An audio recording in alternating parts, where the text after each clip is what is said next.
please, I need someone to see my daughter. She can barely walk in a straight line. Her foot keeps dragging. She's bumping into Please things. take a seat. As soon as I have a doctor Denise, available. come over here, honey. Do you see what I mean? Oh my God. Need some help over here! We got her. Mom, Hi there. I can't feel my leg. Okay. I'm Dr. Halstead. We're gonna figure out why that is, all Okay, right? thank you so much. She started complaining on the plane ride home from Australia. She said that her feet were tingling, that her legs hurt. I thought it was just from sitting so long. Did Denise do any outdoor activities while you were there? Hiking, swimming? No, no hiking. We picnicked a couple days. Deep tendon reflexes are absent. Okay. I'm gonna ask you to close your eyes super tight for me, all right? No peeking. And when I tap you on the leg, will you point to which side I'm tapping on? Yeah.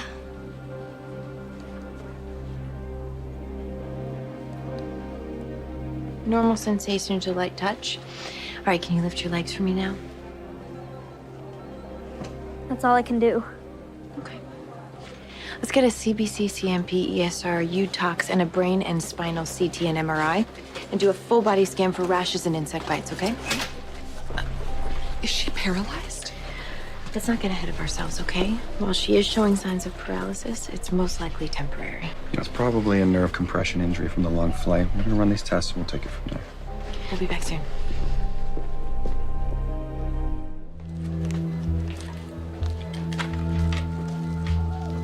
All done. You were so brave. Hey, Mom, we should have the results back within an hour or two.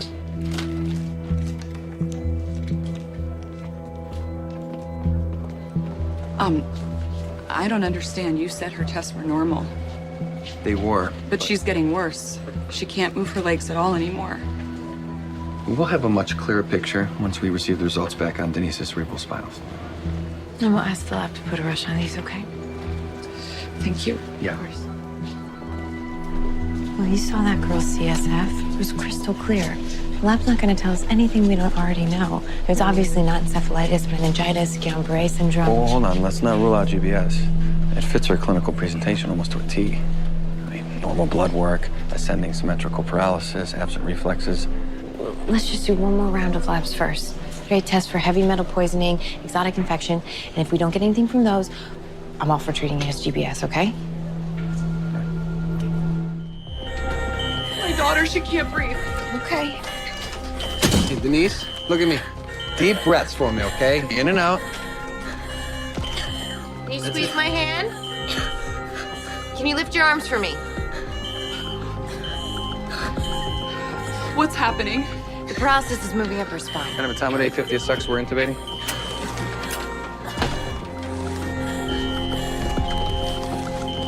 You're gonna put that down her throat? Okay, why don't give the doctor No, some room please, to work? please, I want to stay with my daughter. It's okay, we'll stay right here. Okay.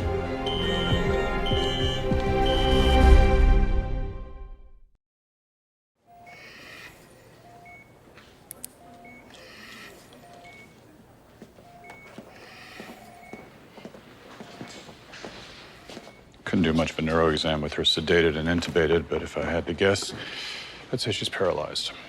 Thanks, Sam. Doing the hokey pokey there, Halstead? Huh? Your foot. Oh, yeah, just fell asleep. Kind of banged it this morning. Never mind. You're right. We should have started IVIG and plasma exchange way earlier. It was a mistake to wait. No, you called it. I don't think it is GBS anymore. It's progressing too rapidly. Nothing else it could be. I mean, GPS is the only thing on our differential that makes a modicum of sense. When did ED doctors get so polite with each other? You two dating or something? Never mind. Start with IVIG and plasmapheresis. At this point, I'm ready to throw the kitchen sink at this thing. Page me when her sedation wears off. You okay? Yeah.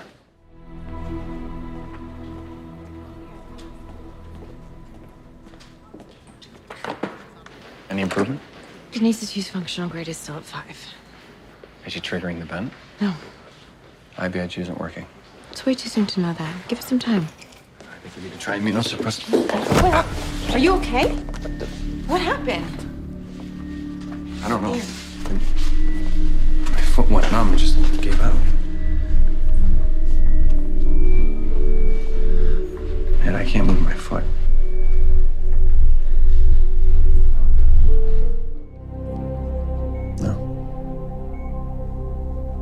can't feel anything, Sam. All right, press down on the gas pedal hard as you can. Have you been ill at all recently? Is it possible you're immunocompromised? How about any interactions with the patient? Any needle sticks? Is there a chance you exchanged fluids somehow? Only direct contact I had with the patient was when she collapsed. I carried her into the ED. How about you? Are you experiencing any numbness or tingling in your lower extremities? No.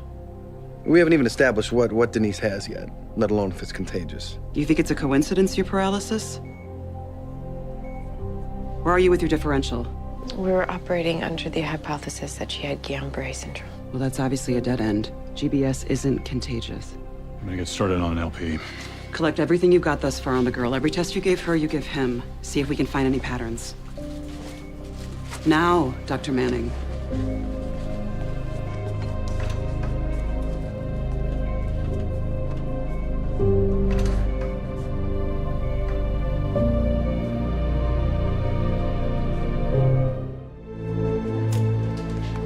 These just came in from radiology. Finally, thank you. Damn, I'm not seeing anything. Why was Will getting a brain MRI? What's going on, Natalie? Is he okay? Dr. Manning, Yeah. the pic you called. It's your patient Denise. They need you upstairs.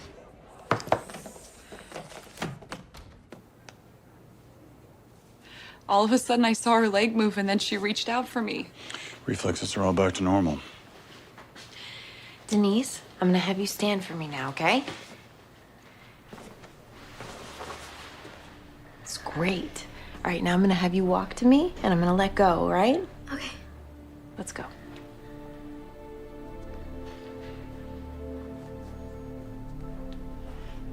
Sam, what am I missing? Best guess some kind of toxin needed to work its way out of her system, but how that got to Will, I have no idea. I mean, contagion's one thing, but this is more like a game of tag. Thank you, Dr. Manning. Tag, now you're it.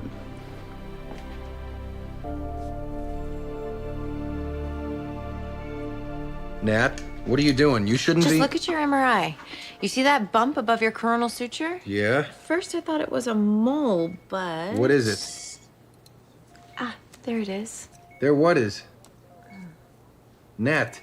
Gotcha. Ow! Is that a tick? Uh-huh. Wait, is this Lyme disease? Nope. Tick paralysis. The salivary gland produces a nerve toxin. This guy came all the way from Australia, courtesy of Denise. It must have detached from her scalp, but stayed in her hair, and when you picked her up, it attached to you. But if it was off her by the time we got Denise into the ED, how come the paralysis kept moving up her body? It typically worsens for a few hours once the tick is removed. So I'm not out of the woods yet. Nope. But the paralysis is mass dependent, so it shouldn't move as quickly up your body. But you still have to spend the night in the ICU. I gotta get this to serology. Don't move. When did Emma's pain start? About an hour ago, halfway through ballet class. Wasn't sure if I should bring her in, but her mom would have my head if something happened to her. I was worried that it might be appendicitis. No, appendicitis would be pain on her right side, but I would like to get an ultrasound. You know, when I was young, I wanted to take ballet, but unfortunately, I was born with 2 left feet, so I went with violin instead.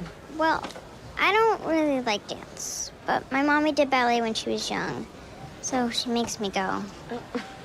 Right now, I'm gonna put this on your stomach so I can see what's inside, okay? All right.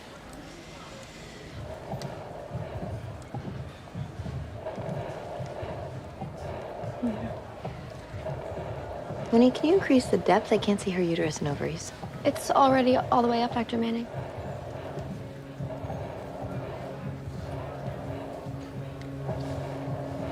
All right, let's start a line. Give her 1 milligram of morphine for the pain, and let me know as soon as her mom gets here. I'd like to speak with her. Is Emma gonna be okay? Yes, it's a good thing that you brought her in. All right, Emma, I'm gonna be back soon, okay? Okay. Thank you. Thank you.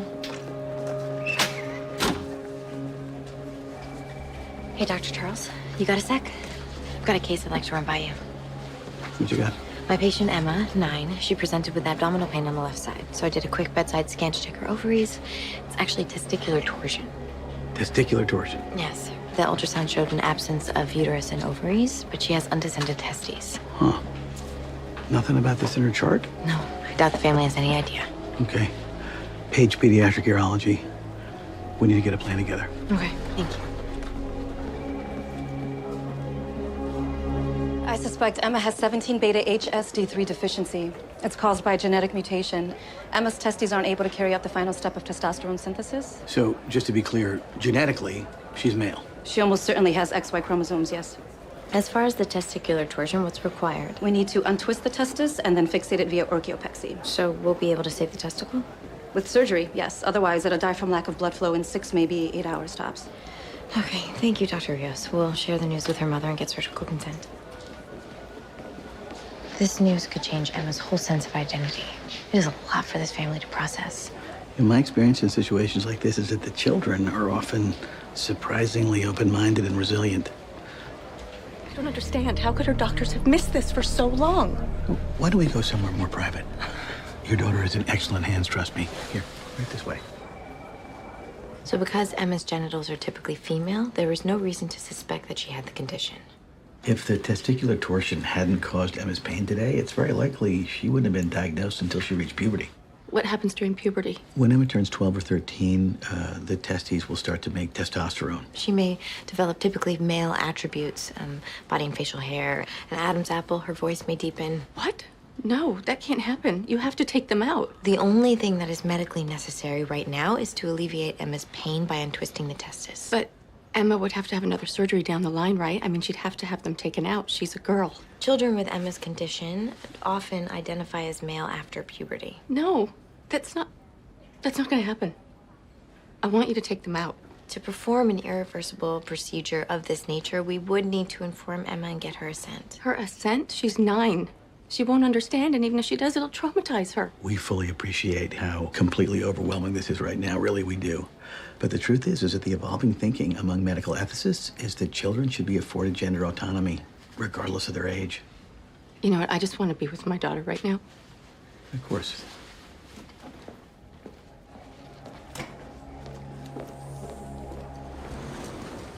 Hey. You feeling better, Emma? My mommy said I'll need an operation. Yes, that's what my friend Dr. Charles and I came to talk to you about. Hi, Emma. So you remember when I took a picture of your belly earlier? Well, it showed me that you have something inside of you. Something that only boys have, honey, not girls. That part inside of you, it may cause you to change a little on the outside in a few years. It'll make you look like a boy. Miss Paulson, would you mind giving us a moment to explain, please? So, Emma, most people who look like girls on the outside feel like girls on the inside. But sometimes a person who looks like a girl on the outside feels like a boy on the inside. And you know what? Okay, stop. You're just confusing her. Of course Emma feels like a girl. Sweetie, the part inside of you, it's what's hurting you right now. So Mommy wants the doctors to take it out so that you'll be safe. Mrs. Paulson? Wait, will it hurt? No, not at all, sweetie. You'll be asleep the whole time. And when you wake up, we can get chocolate sundaes. So it's okay if they take them out? Mm-hmm. Miss Paulson, can we speak to you outside for a moment?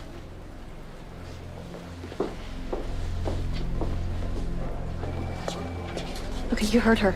You have her assent. Take them out. It was not an informed decision. Well, Emma's 9 years old. She didn't understand half of what you were saying. Again, regardless of her age, it's very important that we at least try and explain the situation to Emma so we can give her a chance to tell us how she feels. I know how she feels. I know my child, and I won't let you manipulate her. We were not trying to manipulate her. Why don't we take a beat? Let Dr. Manning and I put our heads together and see if we can come up with a course of action that everybody's comfortable with. Okay?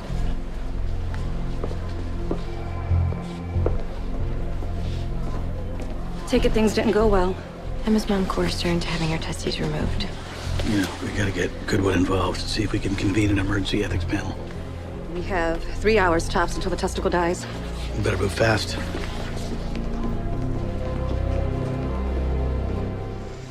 Any word from the ethics committee? No way. No way they're gonna allow this. Because technically they have both Judy and Emma's consent, and because testicular torsion is a medical emergency, the hospital feels obligated to act. But the assent was coerced. Coercion's very difficult to prove. And the truth is that in a majority of these cases, the courts do side with the parents. The board's worried about a negligence suit. What? Oh, no. Oh. Help! Someone help!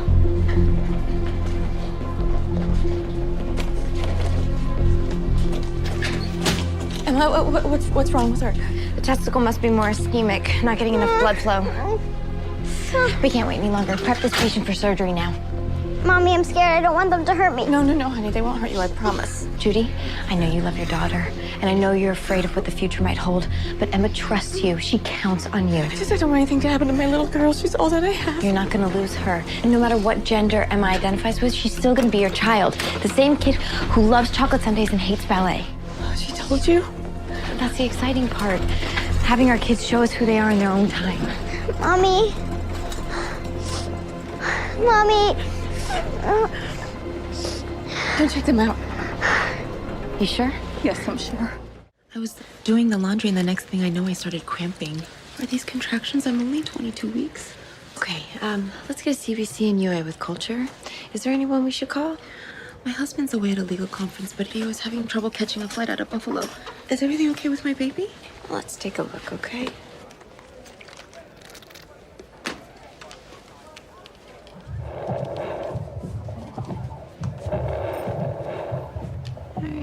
There's the heartbeat. Head circumference measuring at about 178 millimeters. Looks like a normal, healthy 22-week-old fetus to me. Thank God. All right, so we'll run those tests and go from there, okay? And don't worry, Shannon, we're gonna take really good care of you and your baby. Okay?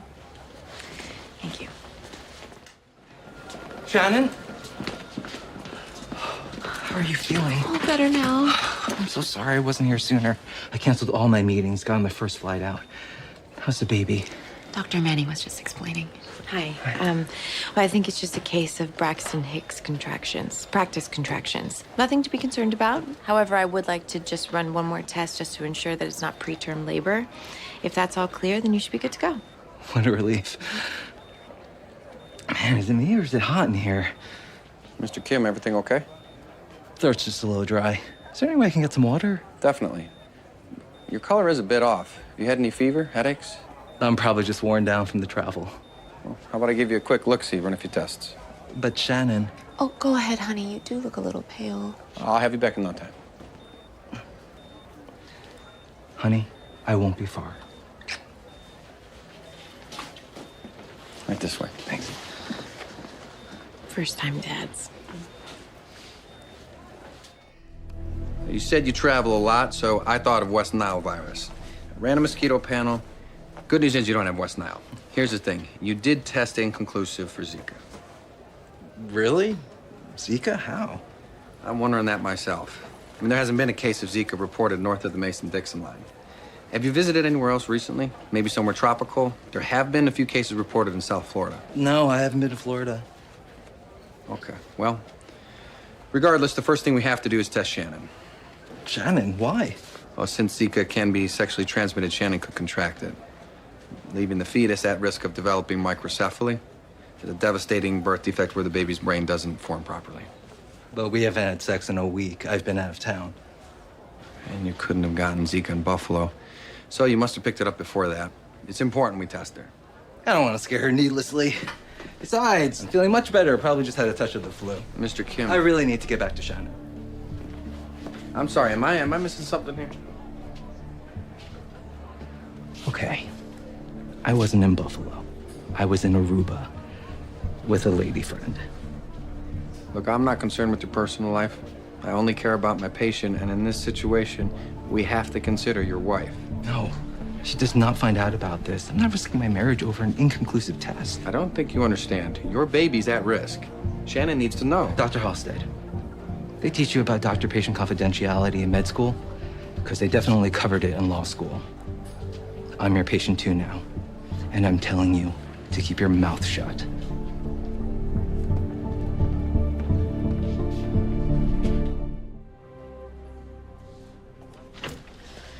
Hey. Hey. How's Shannon's husband? Bruce Kim? Turns out he wasn't in Buffalo. He was in Aruba with another woman.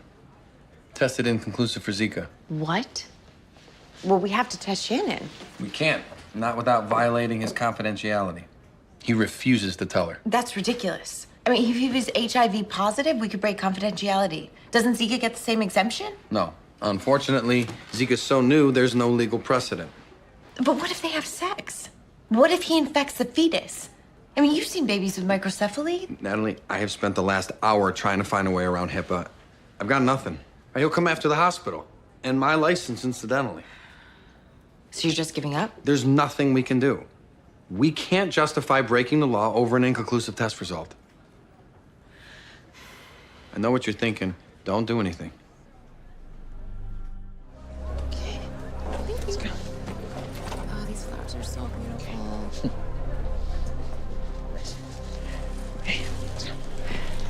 Thank you for everything, Dr. Manning. You just brought me these. Aren't they pretty? Before you go, there's just one more thing. What? Since you're approaching your delivery date, I think it's really important that you be cautious with physical activity. Try not to lift anything heavy, limit your stress, and avoid sexual contact. Why? None of the books say anything about avoiding sex. We're done here. I'm sorry. I think there's something you should know.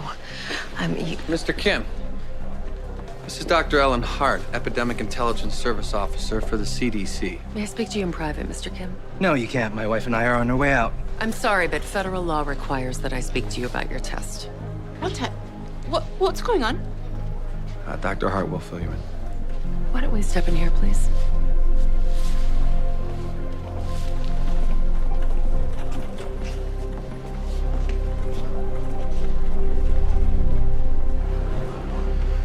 What did you do? I made some calls. Since Zika is a public health emergency, the CDC has to investigate all inconclusive test results.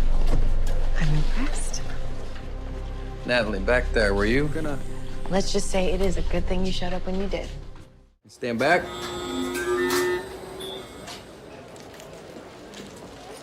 What was his temp? 102.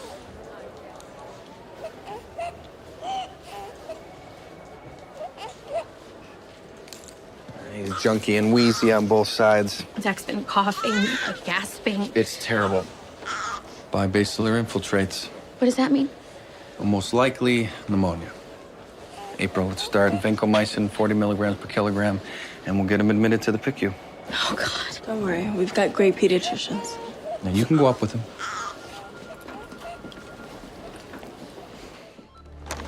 ED? Yeah. Dr. Halstead. It's the PICU. This is Dr. Halstead. Yeah, that's right. Zach Womack, 4 months old. Really? Okay, thank you. That baby we just sent up to the PICU, he never made it there.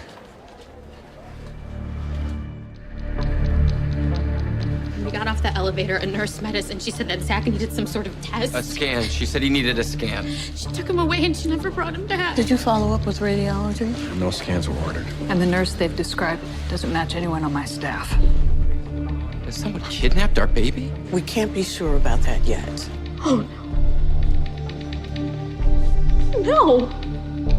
Call a code pink, tell security to put the hospital on lockdown. The ED, including trauma, goes on bypass. Until further notice, no one comes in or out. I promise you, we're going to find your baby.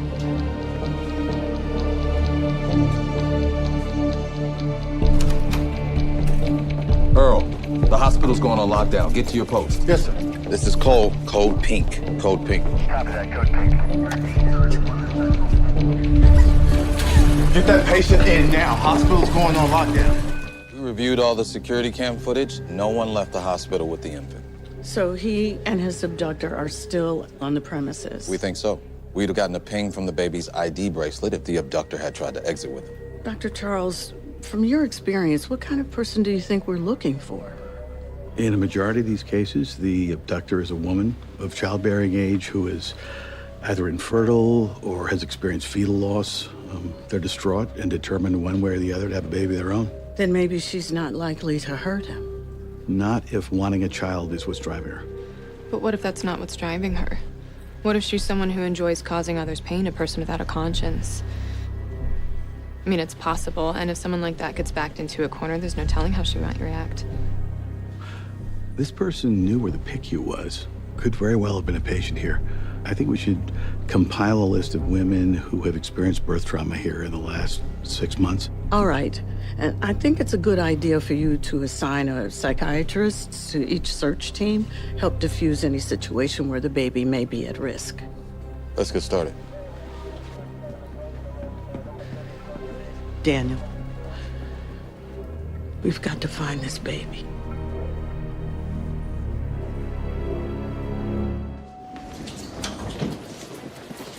Surgical suites 1 and 3 aren't in use. You check those, we'll cover the rest. Code pink. Code pink. All hospital personnel, please report to your designated stations. Clear. So, your description of our attacker as someone possibly without a conscience, I'm just curious, what led you to that? There have been a number of cases of women murdering children. Diane Downs, Susan Smith. I don't really see the comparison, though. I mean, neither of those women abducted a baby from a hospital. You're just speculating, too. We don't know who we're dealing with. There's no guarantee she's some bereft mother who's lost a child. For all we know, she could be A psychopath? Dr. Charles, this has nothing to do with my father. And just because my opinion is different from yours doesn't make it biased. All clear. Cole here. We just got a ping off the baby's ID bracelet. She used an emergency exit stairwell, east wing. Wait.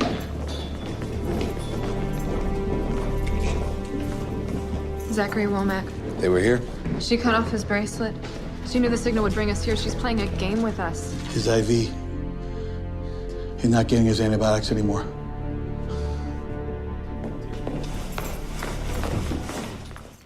I have some news. Security compiled a list of former patients who fit the profile of our abductor, then cross-referenced them against today's visitor's log. Turns out we've got a hit. Joanna Harris. You show them the tape, please? A couple of months ago, Joanna Harris was in the ED, pregnant. She lost the baby. 22 weeks. Very sad case. So she impersonated a healthcare worker to get to the PQ. It's entirely possible that the trauma, coupled with the overwhelming fear of never being able to carry a baby to term, pushed her over the edge. But she seems to have thought things out pretty thoroughly. I'd say her actions were calculated, even predatory. Well, given what we know about the patient, can you think of where she might have gone? Someplace she could hide, a supply closet or call room. Security teams covered all those. According to the logs, Miss Harris took our maternity tour last May. Meaning? Well, isn't that when we were transitioning between the old maternity wing and the new one? Yes. She might know the old maternity wing. All right, let's go.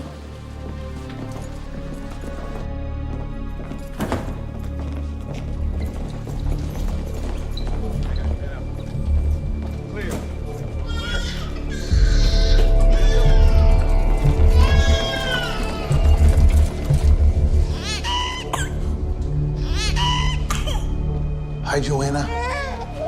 I'm Dr. Charles. Stay away. You're not taking him.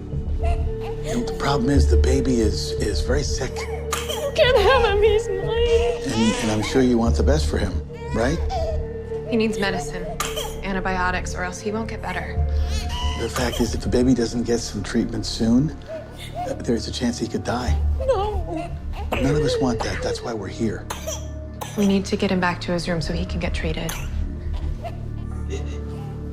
Will you let us help him?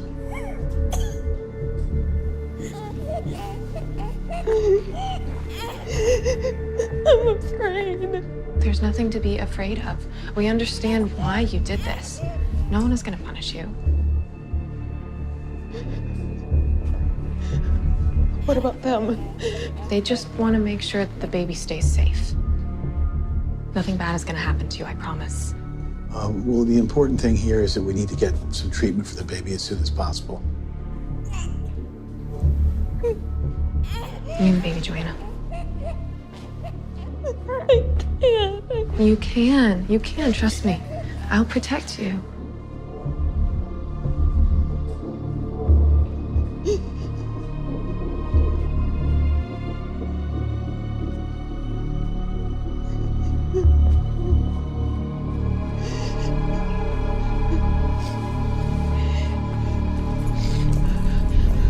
What? No. why I gave you the baby. You lied to me. You lied to me. Why did you lie to me?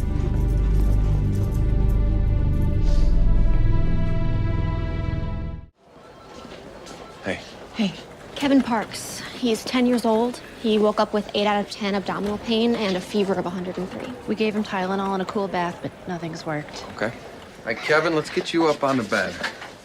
Ow! That hurts. That hurts? All right. All right. You got it. We're gonna figure out why. There you go. Hi, Kevin. I'm Dr. Manning. This is Dr. Halstead. Can you show us where it hurts? Right here. Right there? Okay. Has anything like this ever happened before? No, never. Abdomen is tender but not rigid with no rebound. Bowel sounds are decreased. I don't like it. It could still be his appendix, Crohn's disease, ulcerative colitis. Temps up to 104. Give ibuprofen and start cooling measures. Is there any other medical history we should be aware of? Yes, he's been diagnosed with pandas. Pandas? Pediatric autoimmune neuropsychiatric disorder associated with streptococcal infection. Kevin started getting tics and OCD after a strep infection 2 years ago. Nobody else could figure out what it was until finally Dr. Kravitz diagnosed him. Okay, we'll be sure to give him a call. I've heard of Dr. Kravitz. He sees a lot of kids with pandas, right? He's one of the nation's top experts. I'm guessing Dr. Kravitz put Kevin on long-term prophylactic antibiotics to fight the residual strep. Yes, he did. CBC, chem panel, blood cultures, abdominal CT, and Hanger-Ramavenko stat. We're gonna start him on some medication while we run some tests to try to figure out what's going on, okay? We'll be back to check on him shortly. Thank you.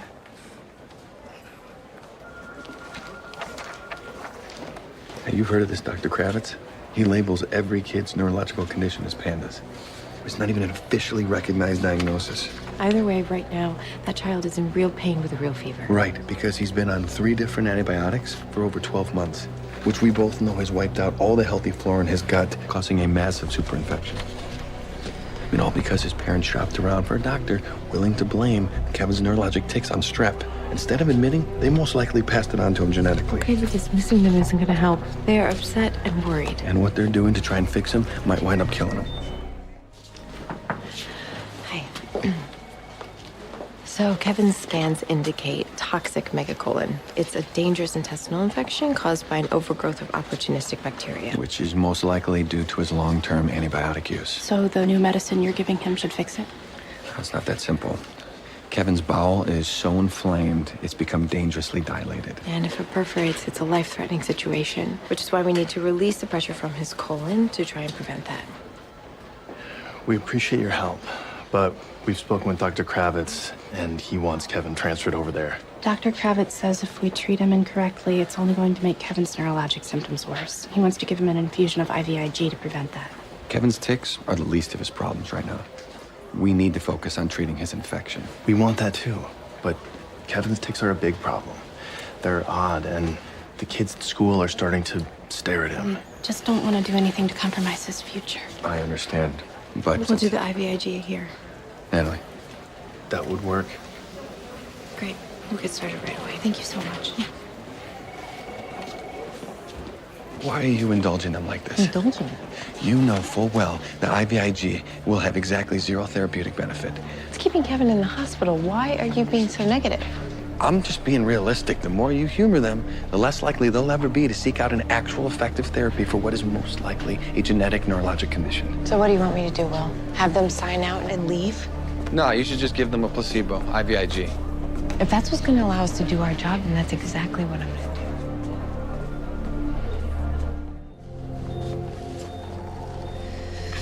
All finished. You okay, Kevin? Have a word?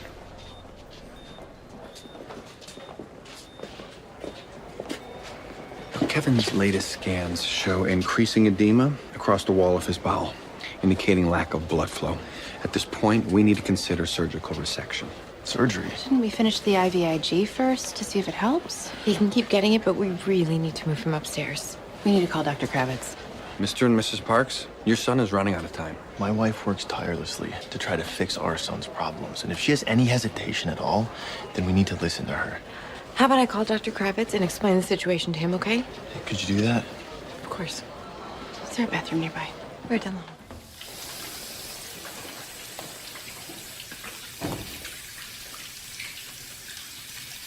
Mrs. Parks. Sorry, it's just finishing up. Are you all right?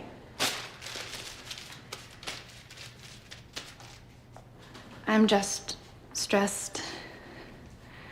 Does that help? What? The hand washing. It used to. In high school. But I stopped for a long time till Kevin got sick. Having a child with uncontrollable tics must be so stressful. That's why we've seen so many doctors. My husband likes answers. Does he know about this? He's already got enough that he didn't sign up for. What would be the point?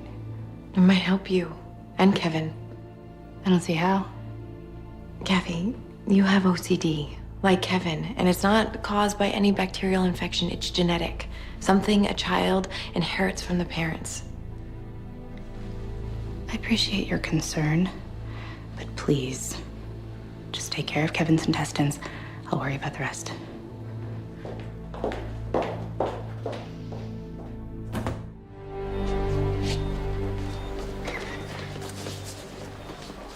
His abdomen's more distended and his pain is getting worse. Like I was saying, we need to take him up to surgery. Dale, maybe we should let them. Are you sure that that's necessary? Did you even talk to Dr. Kravitz? He says that general anesthesia will exacerbate Kevin's pandas. You're not hearing me. At the moment, that is not our biggest concern. But Dr. Kravitz Forget says... about Dr. Kravitz. Kevin doesn't have pandas. His tics are from me. What are you talking about? He has OCD. It's not from strep, it's genetic. He inherited it from me. It's a far more likely explanation. So the antibiotics, all of it. Never needed them. It's my fault. All my fault. Why didn't you tell me you had OCD? Thought you knew something was wrong with me, you wouldn't love me.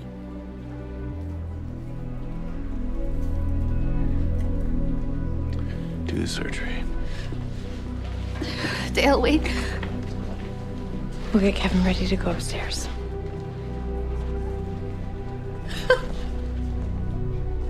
It's a monster!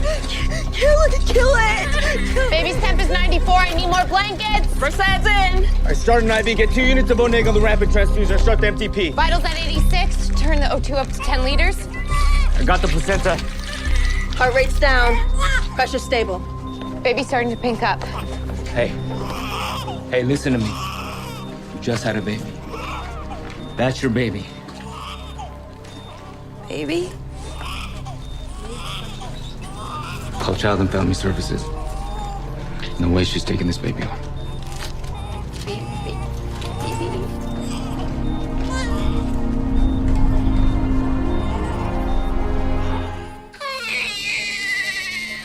Dr. Manning. What's going on? He's inconsolable. I've tried rocking him, swaddling him, singing. Nothing I do calms him down. Heart rate's in the 190s. O2 sats have been dropping. Has he been feeding? No, nothing. Is it possible he's still in shock from the cold? I don't think so. I'll go see if his labs are back. That won't be necessary.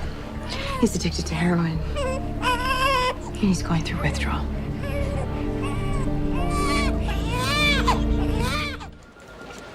I heard about the baby. Neonatal abstinence syndrome. That's a rough road. Yeah, I'm giving him fluids, Ativan, and aspiration precautions, but his numbers aren't getting any better. How's the mom? Just wants to get out and get her next fix. Why? Studies show that babies who are not thriving actually do significantly better when they have physical contact with their biological mothers. So? So I think we should have Leanne hold him for a little bit. You can't be serious. She'd try to kill him. She would be supervised. Even hearing the mother's heartbeat can lower cortisol levels and stress. Leanne had 9 months to do right by her baby. She lost that chance. Dr. Charles. Well, I appreciate your concern for your patient, Dr. Manning, but I'm also concerned for mine. I mean, here's the problem. That baby's going home with somebody else. We let Leanne bond with him and then just rip him away. Any chance we have of helping her, we're pretty much going for good. Dr. Charles, we're talking about an infant's life. I'm aware of that, but I just think that we should take a beat and look at all sides of this. Excuse me, Dr. Manning, DCFS is on their way. They've got some foster parents that might be interested in caring for your patient. Ms. Crawford, I told you I don't want to talk. I'm not here to discuss detox. I want to talk to you about your baby. What about it? He's a boy, and he's withdrawing from heroin. He's not eating, not sleeping. Breathing and heartbeat aren't quite as regular as we'd like. So give him some medicine. Well, we have been, but it's not quite that simple. Okay.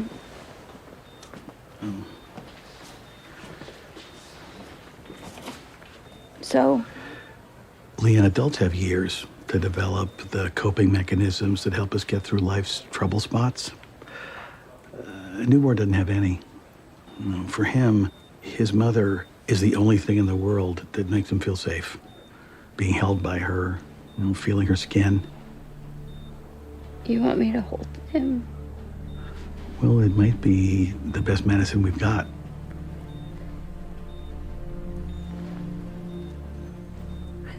I don't know how to hold a baby. Well, we can show you. We can teach you how to do that. But this baby's sick because of me, right? There's no way that more of me is gonna help it. Well, Listen. Please leave me alone.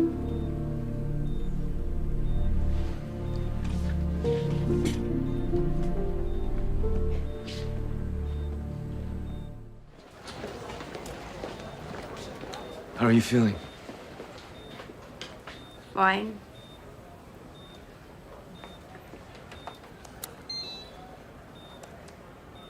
You don't think I should go see my baby, do you?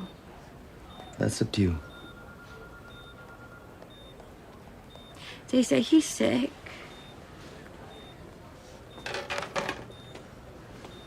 Yeah, he is. I never planned on getting pregnant. You know. Whatever. You think I'm terrible. I just wish things had worked out differently for you and your baby.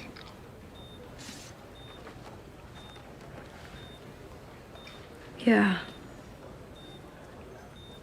But I guess where you're from, things work out great for everybody. Why would you understand? Actually, I understand a lot better than you think. Dr. Manning. What's happening? He's having a seizure. Give him a bolus of Ativan. O2 sats are down to 72. He can't get any air. Bolus is in. He could suffer an anoxic brain injury. Give him 0.1 milligrams of morphine.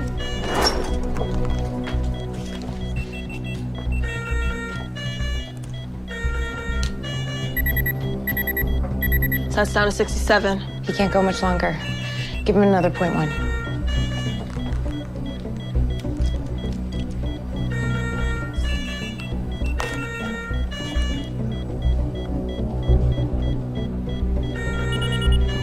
Sats back to 77. 81. He's breathing. Get a pediatric intubation kit. If this happens again, we're gonna have to put him on a vent.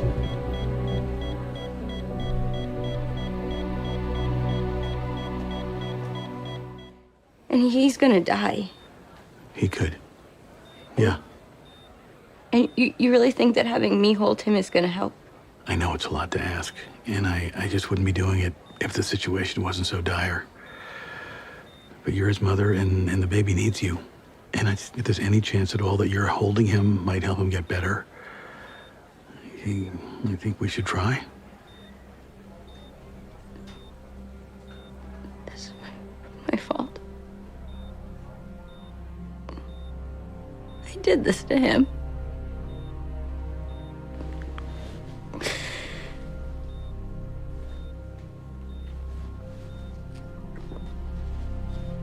Okay. Okay.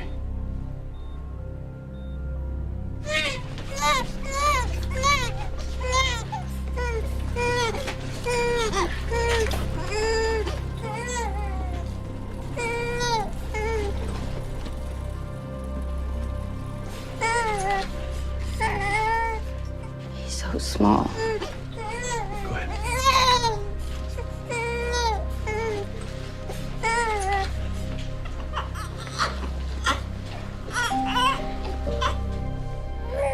Hold him close now. Against your skin. Hi, don't cry.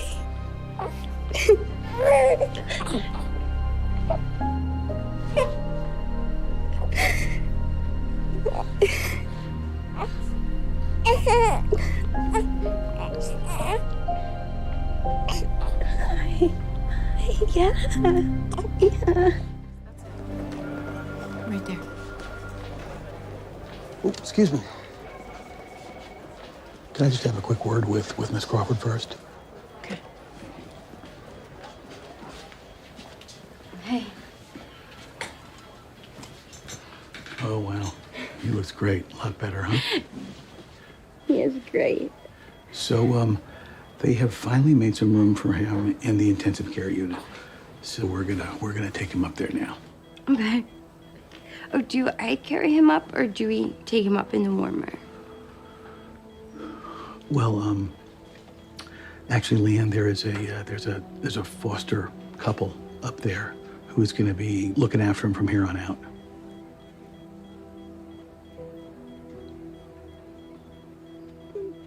But he likes me so much. I know. And he is doing so well. So I should just keep holding him. I really wish you could. Really, I do. But you said that he needs me. I know I did. I know how difficult this is. I really do. I'm sorry, but we need to take the baby now. No. I'm his mother. I'm his mother. Wait, Dr. Charles, please. Sorry. You know. Dr. Charles, please, can you help me? Please, can you help me? Just explain to that is my baby. Dr. Charles, please, can you just... Dr. Charles, can you... Talk to me, Chop. Julia Dutra, 34, pregnant, power 1, gravida 0, fainted in a yoga class. An AFib at 150, BP 90/60. Hi, Julia. I'm Dr. Manning. This is Dr. Halstead. I told him I don't want to be here. Hopefully this won't take long. On my count. 1, 2, 3. Julie, are you okay? I'm fine. Just call Mira. Our midwife. I think Julie would be more comfortable at home with her. Sir, your wife's in a dangerous arrhythmia. We can't let her go until we get it under control. Do you have any history of heart disease? No, I don't eat red meat, and I keep a high antioxidant profile to minimize inflammation. Okay, good. Let's get an EKG, cardiac lab, CBC, CMP, coags in a UA, and let's start 5 of Rapamil IV, okay? No medications. This one's safe for pregnancy. If we don't control your arrhythmia, it could put the baby in danger. Is that true? Scott. What? We don't want anything bad to happen? Okay, fine, but then we're leaving. Thank you. All right, let me ask you a few more questions. Wait, what are you doing? Just a quick fetal ultrasound. Oh, get that thing off me. Acoustic radiation impairs neurodevelopment. That's not actually true. Note that the fetus measures normal size and weight for 5 months. Wait, what did you say? That this looks like a normal 5-month pregnancy. Measure it again. I'm sure of the numbers. Well, you're wrong. Measure it again.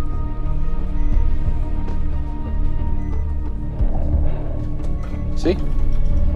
Totally normal for 5 months. Except I'm not 5 months pregnant. I'm 8.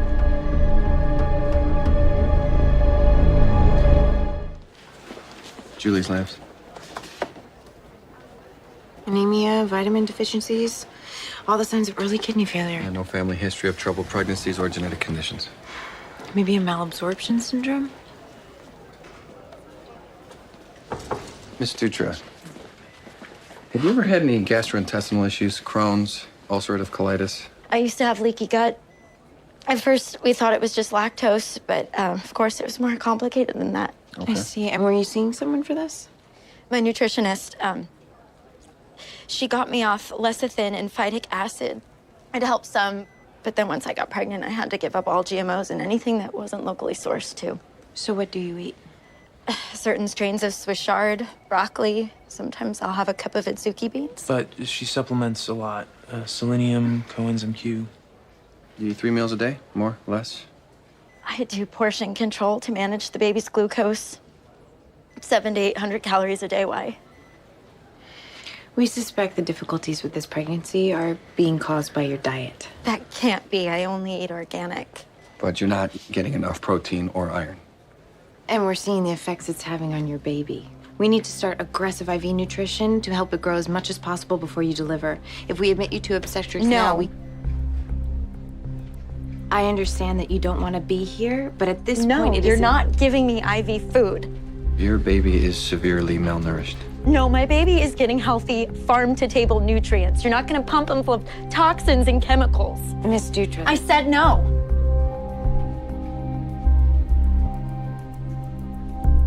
Your arrhythmia hasn't resolved yet. We'll be back in a minute to check on you.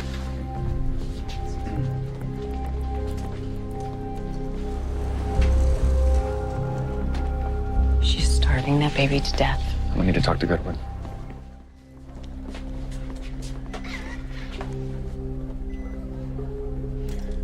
Yeah, your heart isn't responding to the meds. If things keep going in this direction, we may need to consider an emergency C-section to take the extra load off your heart. Drug me up and cut me open? No way. That's not what we want either, but we do need to protect you and your baby. That's why in the meantime, if you allow us to give you some IV nutrition... No way. Those bags off-gas PPAs? Look, you don't get it. This baby is being formed from every single molecule that enters my body. It is my job to keep it absolutely pure. That is how I'm protecting it. They understand No, that. they don't. Excuse us.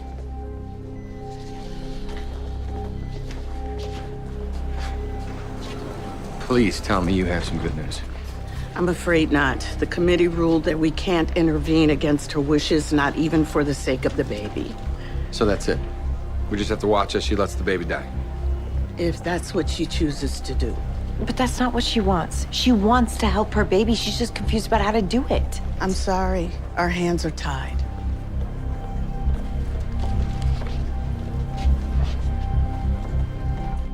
Mr. Dutra? Hi. I need you to talk to your wife. She won't listen to me. But you do understand this has gotten out of hand. Of course I do.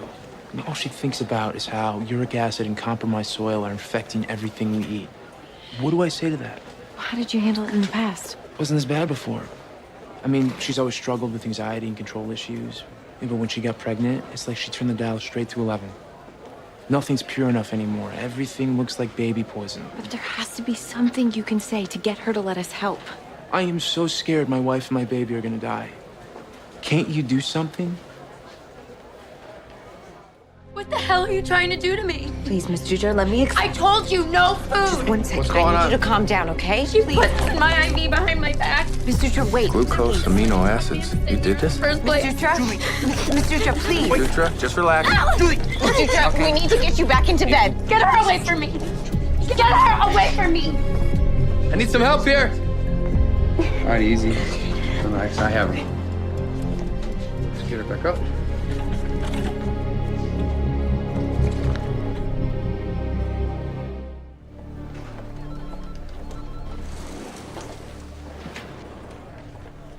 You're very lucky her husband convinced her not to pursue action against you or the hospital.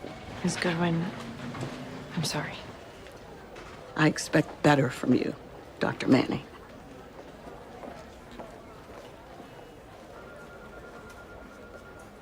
Nat, wait.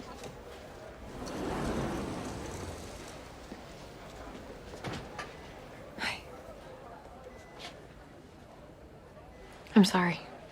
I'm really not interested. I understand. If you didn't trust us before, you certainly have no reason to trust us now. Then we finally agree on something. Julie, fearing for your baby's safety is the most natural thing in the world. When I was pregnant, I lost my husband. I was afraid of a lot of things. And then one day, after I had my son, I was up in a high-rise building on the balcony and suddenly had this vivid image of myself falling over the railing. And my first thought was what would happen to my son if I wasn't here for him.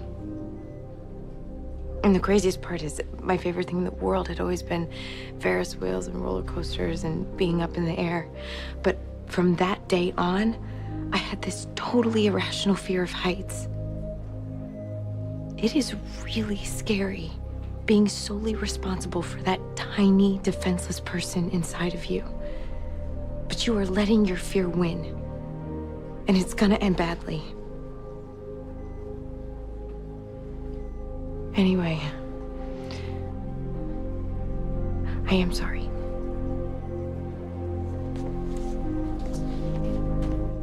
Dr. Halstead. Her heart rate's too high and her pressure's dropping. Baby's heart rate's down to 90. My chest hurts. Your arrhythmia is escalating out of control. Push 10 milligrams of diltiazem stat and upper O2 to 6 liters. We need to do a C-section. We have to get the baby out. No. Julie, I know you don't trust me, but your baby is in real danger. 84? Julie, let them do it. I can't. Julie, if you don't let us do this, your baby is going to die. You can't do it. Thank you. Call Abby and tell him we're coming up for a crash C-section now. You heard her. Let's move.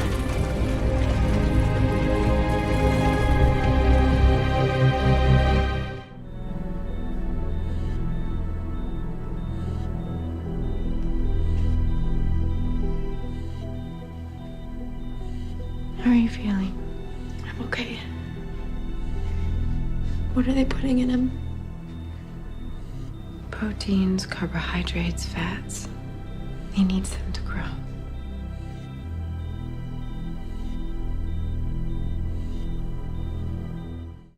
Dr. Halstead, Doris, you're with me. Copy that. Barry? Alex Mayer, 23 slash and stab, large diagonal laceration to the abdomen. He's a little tacky. GCS 15. Get it out! You're going back, Dad. Get it out! Wait, weapon still in him? I don't know. Wasn't even a call. We were 2 blocks away, saw him on the street bleeding. Loaded him in the ambo and rolled. I can feel it inside Whoa, me. whoa, whoa. Alex, keep your hands down. I got you, Dr. Halstead. Let's transfer. On my count. 1, 2, 3.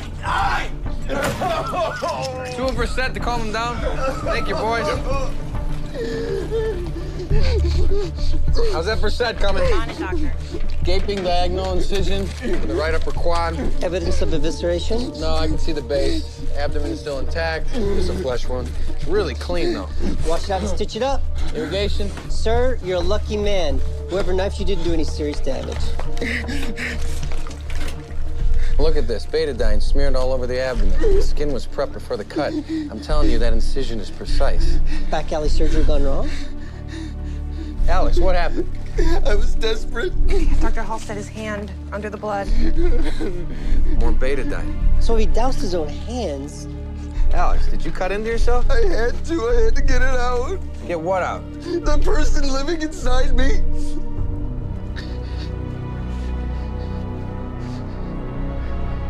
Why don't you believe me?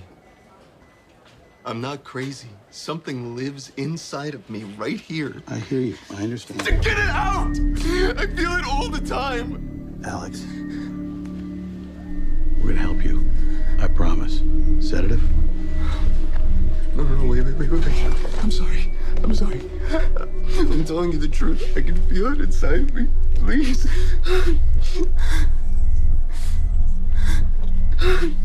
Please.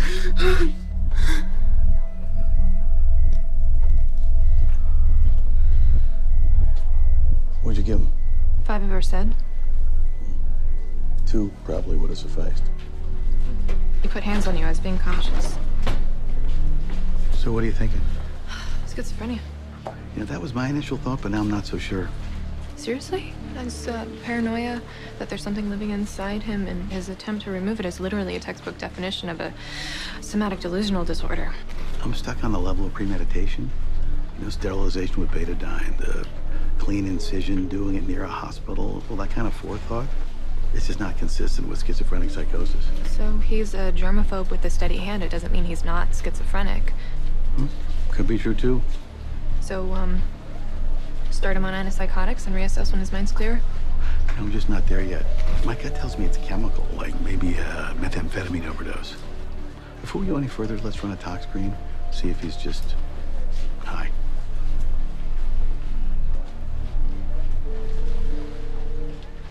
Alex's tox screen is negative for methamphetamine, negative for all drugs. In fact, he's clean. Yeah, I saw the report.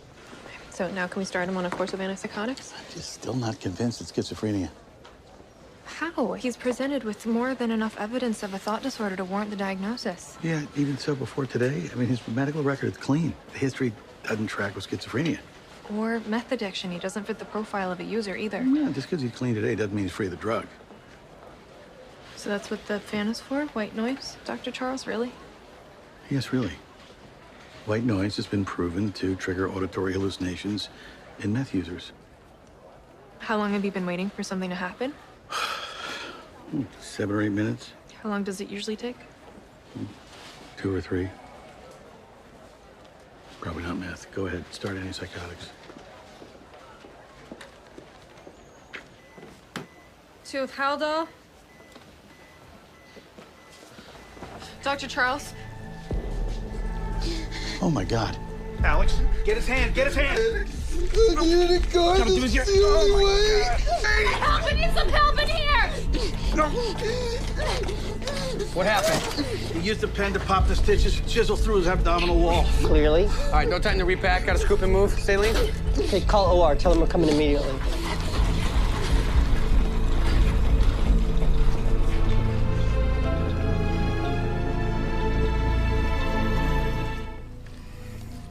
How's he doing? A few more feet to go, but no perforations to the bowel. I was just standing there. Meanwhile, he's ripping himself open with a pen. And the extrovert said it completely tricked him out. But if I hadn't given it to him, who knows? I mean, Alex was intent on harming himself. He could have attacked one of us. What the hell? There's something embedded deep in his left gutter, next to the colon.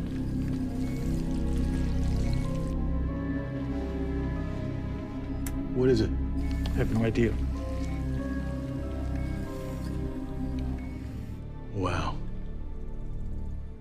I guess there was something living inside of Alex. I'm still not exactly sure what I'm looking at. Is it a tumor? Possibly. Or it could be a fetus in fetu, a twin that he absorbed in utero. Either way, it's not a result of schizophrenia or meth. How about that? It's gotta be so rare. To say the least. It's very cool. How did he know not only that there was something inside him, but exactly where it was? Beats me.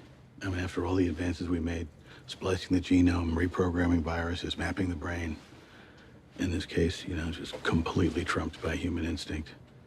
Everything I've learned about human nature, I still can't see things coming. He scared you? There's risk in our work.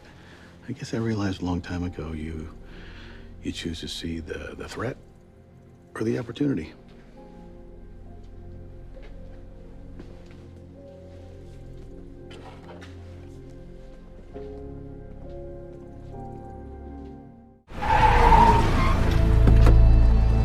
Please! My daughter needs help! Can you help us? Please!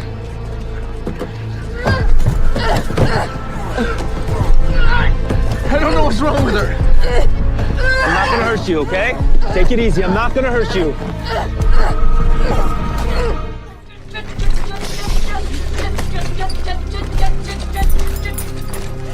I'm Dr. Charles. Can you tell me what happened to your daughter? She's my crazy ex-wife. She's been unbalanced before, but... Where's my daughter? Ma'am, you can't... Catherine! You were keeping her prisoner. Are you insane? You had no right to kidnap her.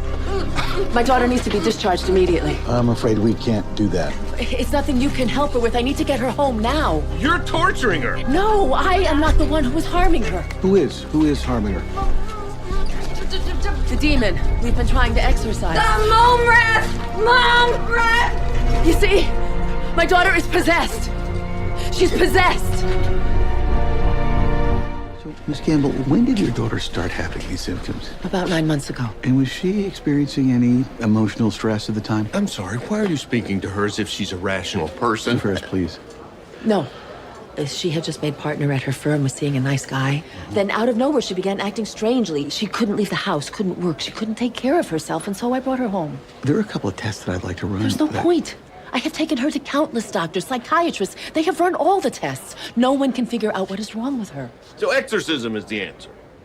It was starting to work. She was starting to come back. Look, I am not a religious person, but I have exhausted every other option. Catherine wets the bed. She speaks in tongues, shouts at empty rooms. There is no such thing as demonic possession. I am not interested in your opinion. I want her discharged immediately. I think it's safe to say that your daughter is a potential threat to herself, and it would be my advice to commit her, at least temporarily, until we can figure out what's going on. I have power of attorney over my daughter's medical care, and if you put her on a psychiatric hold, I will have my lawyer down here. Miss Campbell, your daughter is severely dehydrated, malnourished. At least let us hang some IV fluids until we stabilize her. As soon as she's rehydrated, I am taking her home. Dr. Reese, could you please take Mr. Ferris to the consultation room? Thank you. I love my daughter. I am sure that you have her best interests at heart. Thank you. We are going to take care of Catherine as quickly as we possibly can. In the meantime, why don't you try and get yourself comfortable in the waiting room? Thank you.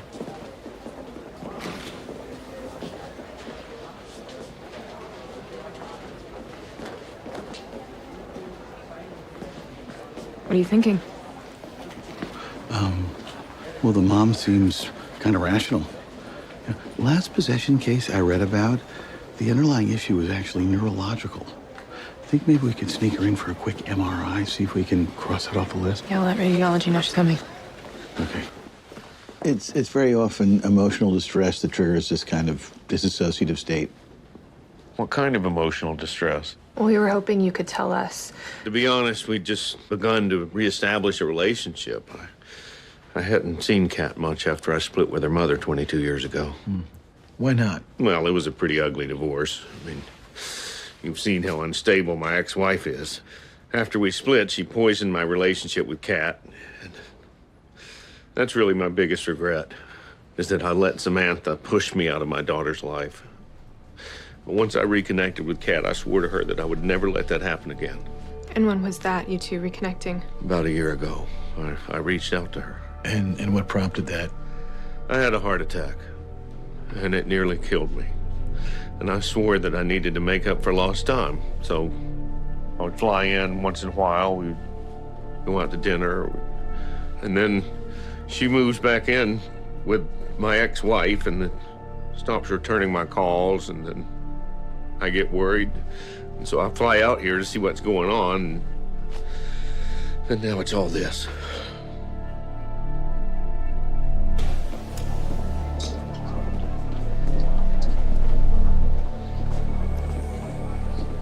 What if Catherine's suffering from severe separation anxiety? From her father? She lost him once in the divorce. He has a heart attack. She almost loses him again. Well, I mean, according to his version of events, I guess that's certainly possible. I don't know where it leaves us, though. It's not like we can get someone in Catherine's state to open up. Her sedation's worn off. She should be awake. Good luck. Hi, I'm Dr. Charles. This is Dr. Reese. Could you tell me your name? You're in the hospital. You're safe. Is that your name? Mom rat. Take it easy. Take it easy. Little help, please. Push two of her said. Got it.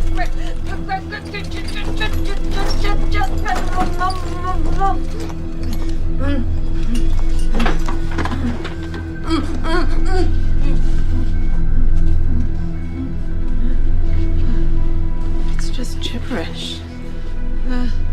Make some the moon breath. Make some moon breath.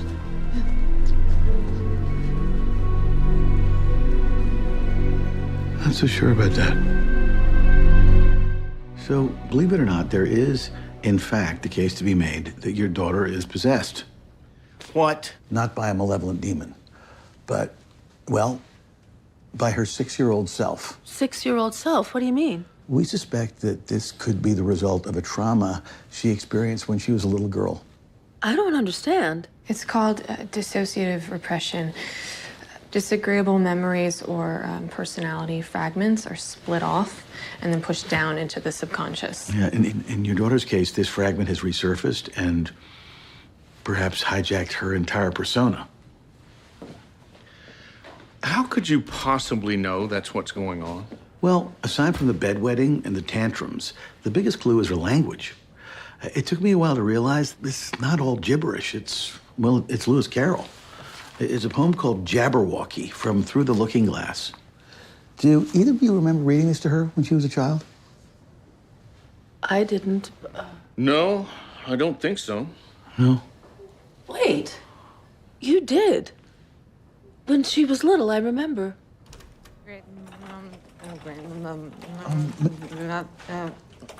Mr. Ferris, would you mind just reading a little bit of this? Oh, this is ridiculous. Psychobabble.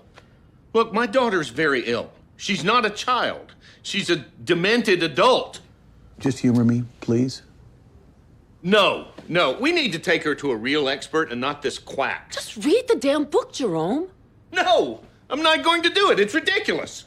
In that case, will you allow me? 'Twas brillig, and the slithy toves did gyre and gimble in the wabe.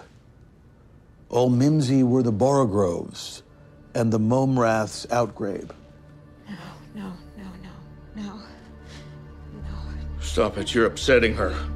No. Beware the jabberwock, my son. The jaws that bite, the claws that catch. No, please. Stop this! No!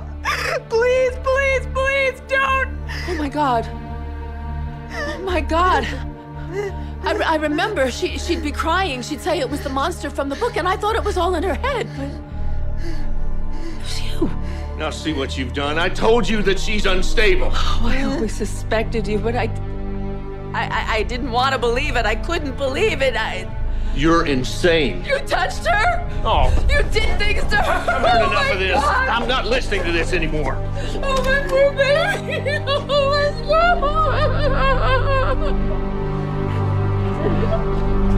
Dr. Reese. How could you do that? A child, a little girl. Leave me alone. You destroyed her, you know Dr. that? Reese, enough. You are the demon, you! Dr. Reese! You let this go, you hear me? He might be a monster. He's not the one who hurt you. He's not the one you want to be yelling at.